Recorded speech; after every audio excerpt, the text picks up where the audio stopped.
అందరికీ నమస్కారం. అందరికీ ఉగాది పండుగ శుభాకాంక్షలు. అసలు ఉగాది అంటే ఏమిటి? ఉగాది అంటే ఏమిటి? ఆ పండుగ నేపథ్యం ఏమిటి? ఆ పండుగ యొక్క విశేషాంశాలన్నీ కూడా ఈరోజు చెప్పుకుందాం. యుగాది లేదా ఉగాది అనే పదాలు యుగ అంటే యుగం మరియు ఆది అంటే ప్రారంభం అనే సంస్కృత పదాల నుండి ఉద్భవించాయి. ఇది కొత్త యుగం ప్రారంభం అని సూచిస్తుంది. సాధారణంగా గ్రెగేరియన్ క్యాలెండర్ ప్రకారం మార్చి చివరిలో లేదా ఏప్రిల్ ప్రారంభంలో వచ్చే ఈరోజు హిందువులకు చారిత్రక మరియు సాంస్కృతిక ప్రాముఖ్యతను కలిగి ఉంది. ఉగాది హిందూ నూతన సంవత్సర ప్రారంభాన్ని సూచిస్తుంది మరియు భారతదేశంలోని ఆంధ్రప్రదేశ్, తెలంగాణ, కర్ణాటక మరియు గోవాలో జరుపుకుంటారు. మహారాష్ట్రలో గుడి పడ్వా, ఆంధ్రప్రదేశ్ మరియు తెలంగాణలో ఉగాది మరియు కర్ణాటకలో యుగాది వంటి విభిన్న పేర్లతో ఉగాది పండుగను జరుపుకుంటారు. ఇది అనాదిగా వస్తున్న సంప్రదాయం.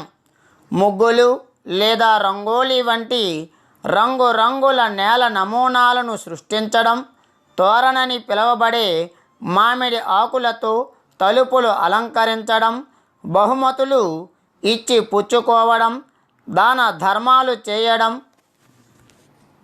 నూనె మసాజ్లు మరియు ఉత్సవ స్నానాలు చేయడం, పచ్చడి అనే ప్రత్యేక వంటకాన్ని తయారు చేయడం మరియు పంచుకోవడం వంటి సంప్రదాయాలు ఈ రోజున ఉన్నాయి.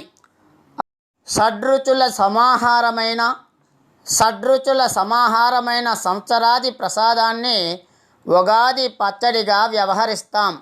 దీనికి 6 అంటే 6 దినుసులే ఉండాలి. రుచి కోసమో అలంకరణ కోసమో అదనపు పదార్థాలు జోడించడం సరికాదు. అది పరమాత్మకు నివేదించిన తర్వాతే స్వీకరించాలి. పచ్చడిలోని ప్రతి దినుసులో ఆరోగ్య ఫలము, వికాస సూత్రము అంతర్లీనం. తీపి షడ్రుచులు అని చెప్పాం కదా. 6 రుచుల్లో ఒకటి తీపి. తీపి ఆనందానికి ప్రతీక, ఆశావాదానికి సంకేతం. ఆయుర్వేదం ప్రకారం వాత, పిత్త, కఫం అనే త్రిదోషాలను సవరించే శక్తి బెల్లానికి ఉంది.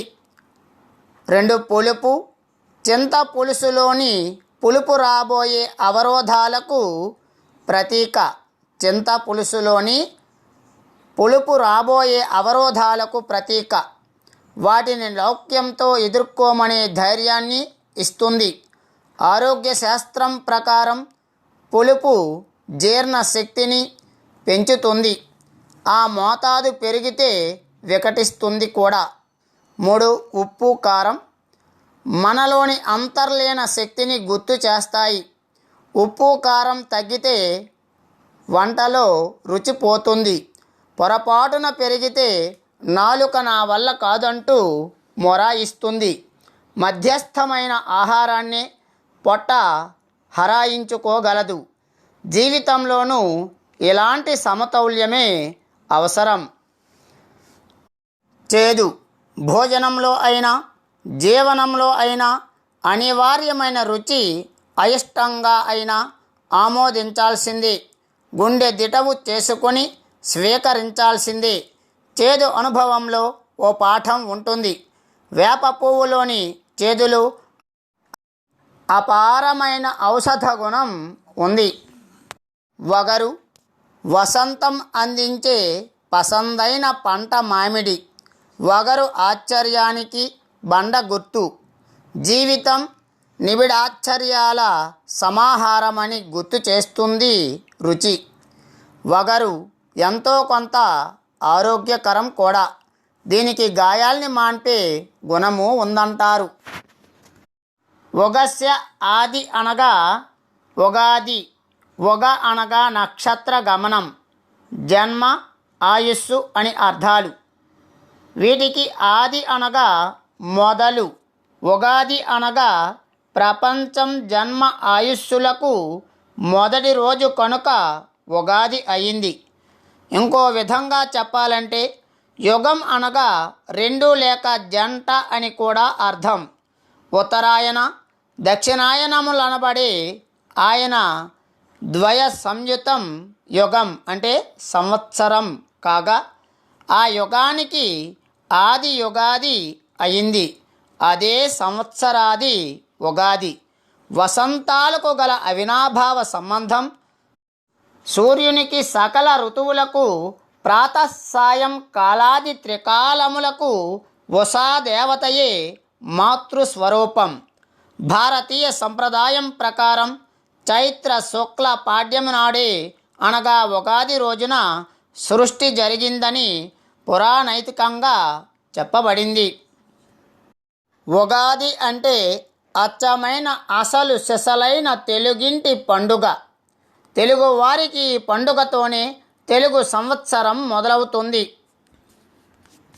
తెలుగు రాష్ట్రాలతో పాటు కర్ణాటక, మహారాష్ట్రాలలోనూ వివిధ రాష్ట్రాలలోనూ తెలుగు సంవత్సరాదిని జరుపుకుంటారు. కాకపోతే అక్కడ ఈ పండుగను వారి భాషలో పిలుస్తారు. ఆంగ్ల సంవత్సరాది జనవరి 1తో మొదలైతే తెలుగు సంవత్సరం ఉగాది పండుగతో మొదలవుతుంది. న్యూ ఇయర్కి నెంబర్ ఉన్నట్టే తెలుగు సంవత్సరాది కూడా ఏడాదికో పేరుతో ప్రారంభమవుతుంది. జనవరి నుంచి డిసెంబర్ వరకు ఇంగ్లీషు నెలలు ఉన్నట్లే చైత్రం నుంచి ఫాల్గుణం వరకు 12 తెలుగు నెలలు ఉంటాయి. అప్పుడప్పుడు అధిక మాసాలు వస్తే 13 నెలలు కూడా ఉంటుంటాయి. కాలపట్టిక సంవత్సరం 12 నెలల కాలం, మొత్తం 60 సంవత్సరాలు. ప్రభవ నుంచి అక్షయ వరకు ఆయనం 6 నెలల కాలం, మొత్తం 2 ఆయనాలు. ఉత్తరాయణం, దక్షిణాయనం నెల 30 రోజుల కాలం, మొత్తం 12 మాసాలు. చైత్రం నుంచి ఫాల్గుణం వరకు ఋతువు 2 నెలల కాలం, మొత్తం 6 ఋతువులు. వసంత ఋతువు, గ్రీష్మ ఋతువు, వర్ష ఋతువు, శరదృతువు, హేమంత ఋతువు, శిశిర ఋతువులు. పక్షం 15 రోజుల కాలం, నెలకు 2 పక్షాలు. 1 శుక్లపక్షం, 2 కృష్ణపక్షం. తిథి 24 గంటల కాలం, పక్షానికి 15 తిథులు. పాడ్యము నుంచి పౌర్ణమి లేదా అమావాస్య వరకు. కాలానికి సంకేతాలు. కలియుగ ఆరంభం నాటికి మనిషి ఆయుర్దాయం నిండుగా 120 ఏళ్ళు అంటే ప్రభవలో పుట్టిన వ్యక్తి మరో ప్రభవ నాటికి షష్ఠి పూర్తి చేసుకుంటాడు. అప్పటికే అన్ని బాధ్యతలు తీరిపోయి ఉంటాయి. మిగిలిన 60 ఏళ్ళు ఆధ్యాత్మిక చింతనలో గడపాలి. ఇది నియమం. మన సంవత్సరాల పేర్లు సైతం కాల స్వభావాన్ని తెలిపేవే. ప్రభవ అంటే పుట్టుక, ఆరంభం. విభవ అంటే వైభవం. శుక్ల అంటే నిర్మలం, ప్రమోదోత, ఆనందానికి ప్రతీక. అంగీరస వివిధ శరీర భాగాల్లోని ప్రాణశక్తి. ఇప్పుడు మనం శోభకృతి నుంచి క్రోధినామ సంవత్సరంలోకి అడుగు పెడుతున్నాం. అరిషడ్వర్గాలలో క్రోధం ఒకటి. అరిషడ్వర్గాలు అనగా 6 అంతర్గత శత్రువులు అని అర్థం. భారతీయ శాస్త్రాల ప్రకారం మానవుడు మోక్షాన్ని సాధించే క్రమంలో తనలోని ఈ 6 అంతర్గత శత్రువులను జయించాలి. కామ, క్రోధ, లోభ, మోహ, మద, మాత్సర్యాలను అరిషడ్వర్గాలు అని అంటారు. ఈ అరిషడ్వర్గాలు అనేవి మనిషిని ఎంతటి స్థాయికైనా దిగజారుస్తాయి. అరిషడ్వర్గాలలో క్రోధం ఒకటి. క్రోధాన్ని గెలిస్తేనే మనిషికి శాంతి. 2024 సంవత్సరంలో ఏప్రిల్ 9వ తేదీన చైత్ర మాస శుక్ల పక్ష పాడ్యమి మంగళవారం ఉగాది పండుగ జరుపుకోనున్నారు. కలియుగం ప్రారంభమై 5125వ సంవత్సరం అయిందని పండితులు చెబుతున్నారు. శ్రీ క్రోధినామ సంవత్సరం అంటే క్రోధమును కలిగించేదని సిద్ధాంతులు అంటున్నారు. శ్రీ క్రోధినామ సంవత్సరంలో ప్రజలు కోపము ఆవేశముతో వ్యవహరిస్తారట. ఉగాది పుట్టు పూర్వోత్తరాలు మహాభారత కథ.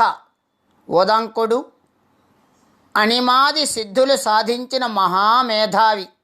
ఒకానొక సందర్భంలో వ్యాస భగవానుల ఆదేశంతో ఓ ప్రాంతానికి వెళ్తాడు.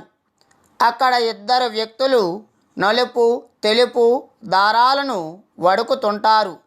2 అడుగులు ముందుకేస్తే మరో 6గురు 12 ఆకుల చక్రాన్ని తిప్పుతుంటారు. వాళ్ళంతా ఎవరన్నది గ్రహించలేకపోయాడు. అంతలోనే అతనికి వేద మంత్రం గుర్తుకొచ్చింది. విరాట్ పురుష వర్ణన మదిలో మెదిలింది. అంటే ఆ ఇద్దరు విధి విధాత, నలుపు తెలుపు చీకటి వెలుగులకు ప్రతీకలు.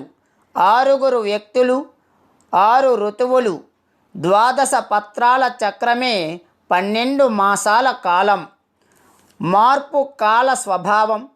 ఆ మార్పును కాల పురుషుడి తీర్పుగా జనంలోకి తీసుకెళ్లడమే యుగ ధర్మం. త్రేత నుంచి ద్వాపర అయినా, ద్వాపర నుంచి కలి అయినా యుగానికోసారి పెను మార్పు వస్తుంది. ప్రభవ నుంచి ప్రభవలోపు ప్రతి 60 ఏళ్లకు వ్యవస్థలోనూ ఎన్నో పరిణామాలు సంభవిస్తాయి. అందులో కొన్ని సకారాత్మకము, కొన్ని నకారాత్మకము. ఆ మంచి చెడులను ఆకలింపు చేసుకుని అడుగు ముందుకేయాల్సిన సమయంలో హెచ్చరికతో కూడిన శుభాకాంక్షలు చెబుతుంది ఉగాది. సత్యయుగం. విధాత యోగ నిద్రలో ఉన్నప్పుడు సోమకుడనే రాక్షసుడు 4 వేదాలను దొంగిలించుకొని వెళ్ళాడు. వేదం అంటేనే జ్ఞానకాంతి. ఆ అమూల్య సంపద పడకూడని చేతిలో పడింది. అంతటా అసుర సంధ్య వ్యాపించింది. దైవీ శక్తులు తేజస్సుని కోల్పోయాయి. మహర్షుల యజ్ఞయాగాదులకు విఘాతం ఏర్పడింది. అంతా కలిసి విష్ణుమూర్తిని శరణు వేడారు. సోమకుడి మత్సరం అణచేందుకు స్వామి మత్స్యావతారం ధరించాడు. రాక్షస సంహారం జరిగిపోయింది. 4 కట్టలను భద్రంగా బ్రహ్మకు అప్పగించాడు వేదనారాయణుడు. ఇక విఘ్నాలన్నీ తొలగిపోయాయి. కార్తీక శుద్ధ నవమి నాడు చతుర్ముఖుడు ప్రళయానంతర సృష్టిని ఆరంభించాడు. అలా సత్యయుగానికి శ్రీకారం చుట్టాడు. చివరి వరకు ఆ రోజునే ఉగాదిగా జరుపుకున్నారు కృతయుగ వాసులు. త్రేతాయుగం. రామాయణ కాలం నాటికే ప్రజలలో ఉత్తరాయణం ఉత్తమ ఫలితాలను మోసుకొస్తుందనే నమ్మకం ఉంది. కాబట్టే సూర్యుడు మకర రాశిలో ప్రవేశించే శుభ సమయాన్ని ఉగాదిగా నిర్ణయించారని ఓ వాదన. కాదు, మనం అక్షయ తృతీయగా చెప్పుకునే వైశాఖ శుద్ధ తదియ రోజున ఉగాది వేడుకలు జరిగేవనే అభిప్రాయము ఉంది. సందర్భం ఏదైతేనేం పండుగ మాత్రం ఘనంగా చేసుకునేవారు. ద్వాపర యుగం. ద్వాపర ప్రజలు మాఘ కృష్ణ అమావాస్యను యుగాదిగా భావించారని పండితులు చెబుతారు. సాక్షాత్తు దేవదేవుడే ద్వారకాధీశుడై పాలన సాగించిన సమయం అది. మహాభారత యుద్ధం పూర్తయిన వెంటనే కలి ప్రవేశానికి ముహూర్తం ఖరారైంది. కానీ కృష్ణ భగవానుడు ఉన్నంతకాలం భూమి మీద కాలు మోపే ధైర్యం చేయలేదు కలియుగం. కృష్ణావతార పరిసమాప్తితో ద్వారక మునిగింది. ద్వాపర ముగిసింది. చైత్ర శుద్ధ పాడ్యమి నాడు కలియుగం ఆరంభమైంది. 1 వంతు ధర్మం, 3 వంతుల అధర్మం. ఈ యుగ నియమం భౌతిక కాలుష్యాన్ని మించిన భావ కాలుష్యం రాజ్యమేలుతున్న సమయం ఇది. అహం నెత్తినెక్కుతోంది. ఇహం పట్ల వ్యామోహం మితిమీరుతోంది. ఇది పతనానికి ఆది, అంతానికి ఆరంభం. ఆ ఉత్పాతం నుంచి రక్షిస్తుంది ఉగాది పంచాంగమే. ప్రమాణంగా కలిని గెలిచే, ఘోర కలిని తట్టుకొని నిలిచే మార్గాన్ని ప్రబోధిస్తుంది. దాన ధర్మాలను, ధార్మిక కార్యక్రమాలను ప్రోత్సహిస్తుంది. అంతరంగ శుద్ధికి జపతపాలను సూచిస్తుంది. ఉగాది రోజున పాటించాల్సిన 3 ముఖ్య నియమాల ఉద్దేశం కూడా అదే. 1. అభ్యంగన స్నానం. ఒంటికి పట్టిన మురికితో పాటు మనోకల్మసాన్ని వదిలించుకోవడం. 2. నింబకుసుమ భక్షణం. నింబకుసుమ భక్షణం అంటే వేప పువ్వులో కించిత్ చేదు ఉంటుంది. జీవితంలో తారసపడే అవరోధాలకు ఇది సూచన. 3. పంచాంగ శ్రవణం. పంచాంగం మనల్ని వేలు పట్టుకుని నడిపించే దైనందిని, ఏడాది కాలానికి దిక్సూచి, మరో ఉగాది వరకు మనిషిని నిటారుగా నిలబెట్టే పునాది. ఆ మనోబలమే కలిపురుషుడి పరుషత్వాన్ని నిలువరించే ధైర్యం ఇస్తుంది. మనం మనలా బ్రతికేందుకు భరోసా అందిస్తుంది. ఏది ఏమైనా జడప్రాయమైన జగత్తులో చైతన్యాన్ని రగుల్కొల్పి మానవాళిలో నూతనాశయాలను అంకురింపచేసే శుభదినం ఉగాది. శిశిర ఋతువు, ఆకురాలు కాలం. శిశిరం తరువాత వసంతం వస్తుంది. చెట్లు చిగుర్చి ప్రకృతి శోభాయమానంగా ఉంటుంది. కోయిలలు కుహు కుహు అని పాడుతాయి. ఉగాది రోజు నుండి తెలుగు సంవత్సరం మొదలవుతుంది. కాబట్టి ఇది తెలుగువారి మొదటి పండుగ. ఉగాది రోజున కొత్తగా పనులు ప్రారంభించుట పరిపాటి. ఆ రోజున ప్రాతకాలమున లేచి ఇల్లు వాకిళ్ళు శుభ్రపరుచుకుంటారు. ఇంటి గుమ్మాలకు మామిడి తోరణాలు కట్టి అలంకరించుకుంటారు. తలంటి స్నానం చేసి కొత్త బట్టలు ధరించి ఉగాది పచ్చడితో దినచర్య ప్రారంభిస్తారు. ఉగాది పచ్చడి ఈ పండుగకు ప్రత్యేకమైంది. షడ్రుచుల సమ్మేళనం. తీపి అంటే మధురం, పులుపు, ఆమ్లం, ఉప్పు, లవణం, కారం, కటు, చేదు, తిక్త, వగరు, కషాయం అనే 6 రుచులు కలిసిన ఉగాది పచ్చడి తెలుగువారికి ప్రత్యేకం. సంవత్సరం పొడవునా ఎదురయ్యే మంచి చెడులను, కష్ట సుఖాలను సంయమనంతో స్వీకరించాలన్న సందేశాన్ని ఉగాది పచ్చడి మనకి తెలియజేస్తుంది. ఈ పచ్చడి కొరకు చెరకు, అరటి పళ్ళు, మామిడికాయలు, వేప పువ్వు, చింతపండు, జామకాయలు, బెల్లం మొదలగునవి వాడుతుంటారు. హిందువులకు అత్యంత శ్రేష్టమైన ఈ ఉగాది ముఖ్యంగా ఆంధ్రప్రదేశ్, తెలంగాణ, కర్ణాటక, మహారాష్ట్ర తదితర ప్రాంతాల్లో విశేషంగా జరుపుకుంటారు. ఆంధ్ర కర్ణాటకల్లో ఉగాదిగా పరిగణిస్తే మహారాష్ట్రలో గుడిపాడ్వా పేరుతో పిలుస్తారు. తమిళులు పుత్తాండు అను పేరుతో, మలయాళీలు విషు అనే పేరుతోనూ, సిక్కులు వైశాఖిగాను, బెంగాలీలు పొయిలా బైశాఖ్గాను జరుపుకుంటారు. ఉగాది ఆ సంవత్సరంలోని మంచి చెడులను, కందాయ ఫలాలను, ఆదాయ ఫలాయాలను స్థూలంగా తమ భావి జీవిత క్రమం తెలుసుకొని దానికి అనుగుణమైన నిర్ణయాలు తీసుకోవడానికి ఇష్టత చూపుతారు. ఇట్లు ఉగాది పండుగను ఘనంగా జరుపుకుంటారు. ఉగాది సాంప్రదాయానుసారంగా రైతులను గౌరవించే వేడుకగా చెప్పడం జరిగింది. రైతులతో పాటుగా తెలుగువారు ప్రతి ఒక్కరు కూడా తమదిగా భావించే పండుగ ఉగాది పర్వదినం.